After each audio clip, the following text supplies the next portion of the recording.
మీ పిల్లలకి అన్నం తినిపిస్తున్నారా? లేక డిజిటల్ మత్తుమందిస్తున్నారా?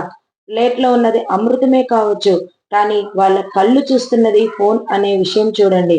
ఆ స్క్రీన్ వెలుగులో వాళ్ళు అన్నం తినట్లేదుగా, ఒక హిప్నటైజ్ చేసిన రోబోలా ఒక యాంత్రికంగా నోరు తెరుస్తున్నారు. సైన్స్ ఏం చెప్తుందో తెలుసా? మెదడు కార్టూన్‌లో కలలు కంటూ బిజీగా ఉంటే కడుపుకి ఆకలి సిగ్నల్స్ అందవు. దీనినే మైండ్‌లెస్ ఈటింగ్ అంటాం. వాళ్ళు ఏం తింటున్నారో వాళ్ళకే తెలీదు. దీనివల్ల భవిష్యత్తులో ఒబెలిటీసి, డయాబెటిస్, జీర్ణ సమస్యలు మరియు వాళ్ళ శరీరాన్ని తినేస్తాయి. అన్నిటికన్నా బాధాకరమైన విషయం ఏమిటంటే ఫోను చూస్తూ తిన్న పిల్లాడికి కూర రుచి తెలీదు. అన్నిటికన్నా ముఖ్యంగా అమ్మ చేతి స్పర్శ కూడా తెలీదు. మీరు వాళ్ళని మనుషులుగా పెంచట్లేదు. భావోద్వేగాలు లేని వాళ్ళగా మారుస్తున్నారు. ఆ స్క్రీన్ మీ బిడ్డని మీ నుండి దూరం చేస్తుంది.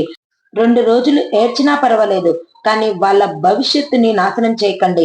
అన్నం తినేటప్పుడు పోనివ్వకుండా రూల్ పెట్టండి.